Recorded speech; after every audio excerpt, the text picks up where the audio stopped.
From the MZ Studios Dallas virtual studios, this is Deconstructing Dallas. Greetings, everyone.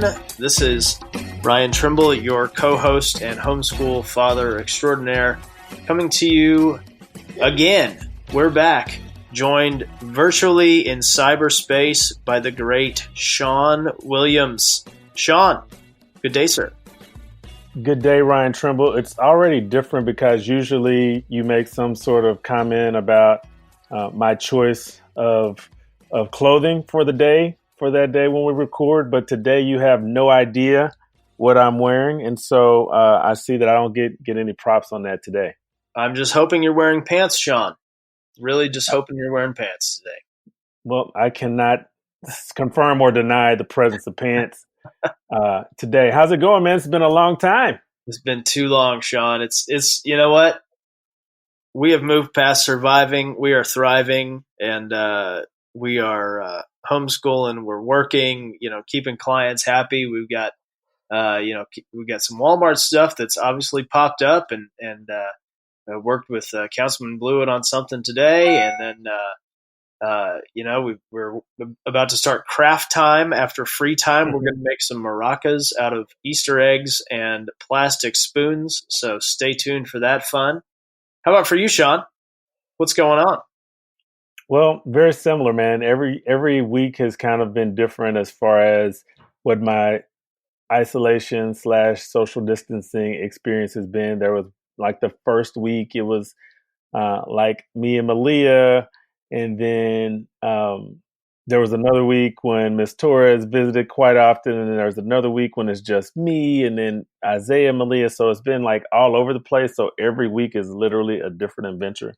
But I'm kind of in the same boat as you. Now that we're headed towards 50 days of this, I'm finding a rhythm. And if I'm hoping that we can, at some point get going, but not too soon, not before our health experts say it's a good time, but it sounds like we're going to be seeing some new movements here in the next probably week or two.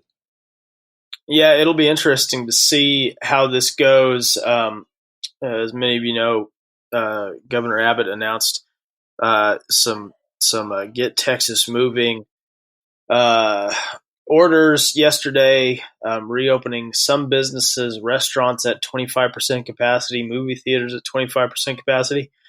Interesting, an interesting order. It was there'd been some back and forth with local officials, some county judges and his office on how their orders differed. Even some differences in what the Trump administration is recommending. So, stay tuned, I guess, is my only recommendation on that. Stay tuned and stay safe. Obviously, we want to beat this thing, Shawn, because selfishly, I want to go to the beach this summer still, and I'm holding out hope, fingers crossed that is still a possibility. I also want to tailgate this fall, and so come on. I hope for all of those things for you. I mean, I am looking to 2021 for my life to get back to normal. Yeah. But whatever, I think whatever the science says, I'm really interested to see how the antibody tests roll out and how effective they are. I've done some reading just today about the antibody tests, some that are going on in California, some that are going on in New York. And, they've had some tests that show up to 15% of the population has antibodies. But then there's also been scientists who said that there's nothing to show that people cannot be reinfected with coronavirus, with COVID-19. So, I am watching just like everybody else from a distance.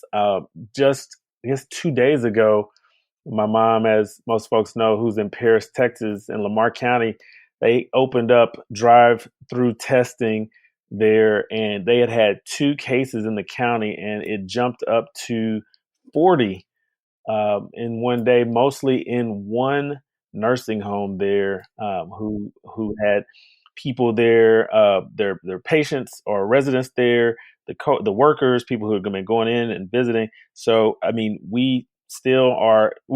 still needs to be vigilance on all of our parts.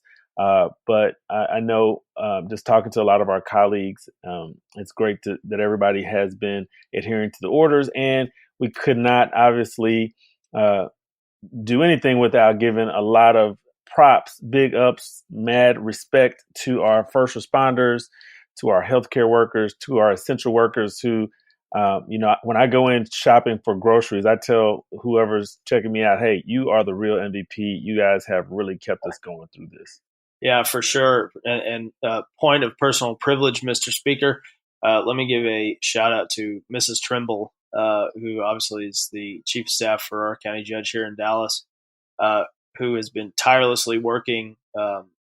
She'll be on the couch after work, 3 hours after work ends, normal working hours, responding to emails, handling media requests. So it's been quite an adventure here.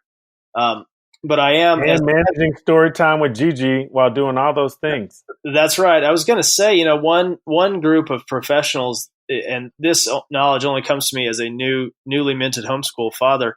One team of professionals that I think we should have called upon in this pandemic is the Paw Patrol, Shawn. They seem to be able to solve every problem. In fact, they are solving an issue at this current moment during this recording. So go Paw Patrol.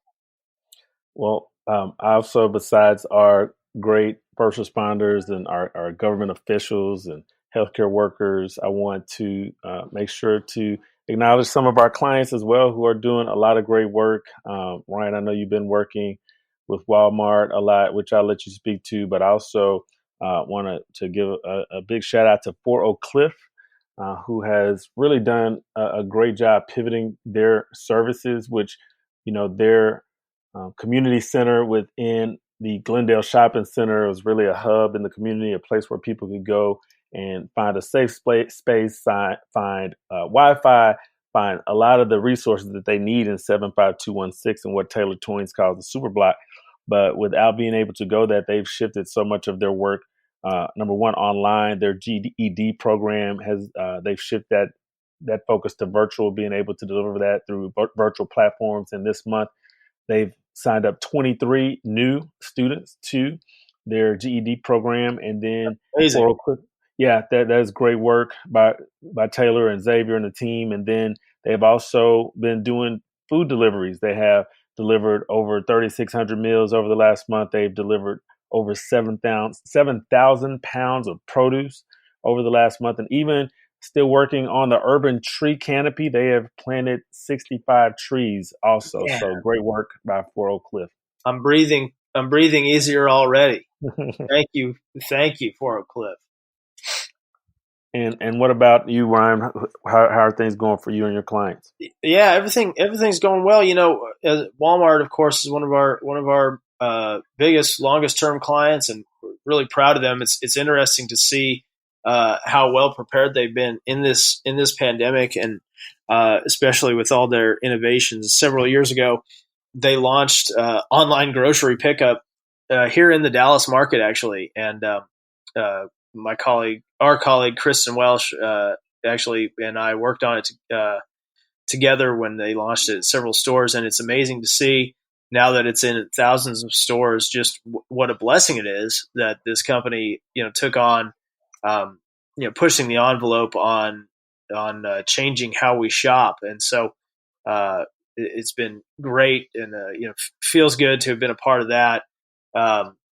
Microsoft, obviously, they're keeping tabs on everything, seeing how they can be helpful from a technology perspective. And I know that our friends over at SMU are keeping an eye on things and hoping to get back in the saddle soon.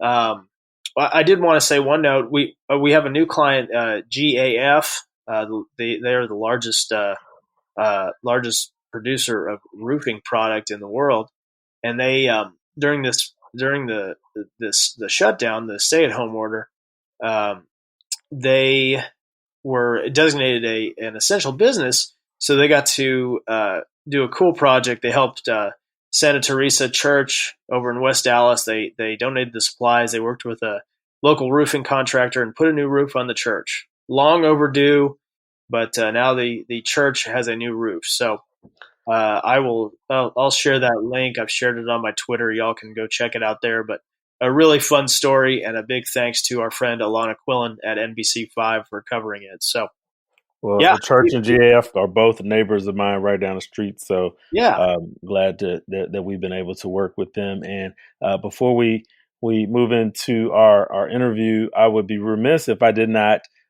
congratulate newly minted Chicago Police Superintendent David Brown, former chief of police here in Dallas, who is taking over, I believe, the third largest police department in the United States. And really, really excited for my old boss, and also excited that we here at Alameda had the opportunity to work with Chief Brown during his application process. And that included us being able to produce a video for Chief Brown that was part of his submission. And that was a 20-minute video that talked about his philosophy on policing and talked about his time here, how he views the future of policing. So I want to give big props to Chief Brown, and looking forward to the work that he's going to do in Chicago. I think he's just the person that they need right now. Yeah, congratulations on that, Shawn. I know that was an important job, and I know you and Chief Brown were close, and so it's really cool to see him taking on a big role like that again. Hats off to him. So, well, speaking of which, we got another client, Ryan, that's relatively new to our firm, and we're going to be talking to the CEO of that client, and that is Texas Central Partners. We're going to be talking to Carlos Aguilar. Yeah, this is a cool project. As many you know, this is high-speed rail. When this project is completed, you'll be able to get from Dallas to Houston in 73 minutes. I mean, think about that. You and I could zip down, see the ponies at University of Houston, and be back all in the same night, Shawn. Yeah, I got it down for a weekday Mavs Rockets game to get down and get back. I mean, you could go after work, man, and get back and make it back, get plenty of sleep for the next day. Easy. So it's cool. It's exciting to work on this, transformational project, and so looking forward to getting into it with Carlos, and grateful to be able to have the opportunity to work on such a cool project. Well, right after this break, we're going to be speaking with Carlos Aguilar here. This is Deconstructing Dallas. Shawn Williams, Ryan Trimble. Glad to be back with everyone, and we ask that you hang with us through the break. We'll be right back after this.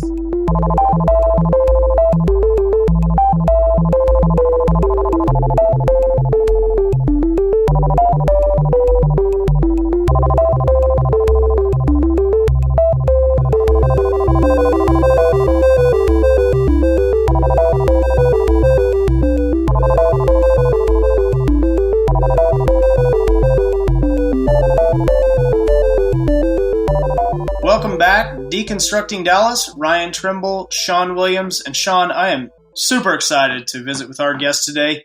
He, of course, is the president and CEO of Texas Central. Welcome, Carlos Aguilar. Carlos, how are you today? Thank you so much for the invitation. Doing great. That's great. Well, we've gotten the pleasure of meeting you and getting to know you, working on the project. But Carlos, tell our audience just a little bit about yourself, your background, where you're from, and what brought you to the project. Sure, of course. I was born in Costa Rica, have lived in the U.S. over 30 years, so most of my adult life, and working primarily first in banking and then in large infrastructure. So for the last 20 plus years, my life has been developing projects of sort of this magnitude around the world in different sectors, from power plants to energy projects to transportation projects, airports, rail systems, and so on. Carlos, many of our listeners have probably heard of the high-speed rail, especially here in Dallas and maybe Houston and all the places in between. But tell our listeners a little bit about the project and also what the status of the project currently is. Of course. Thank you so much. Well, it is really an amazing project. It's a great feat of engineering, first of all. And in terms of efficiency of transportation, it's going to be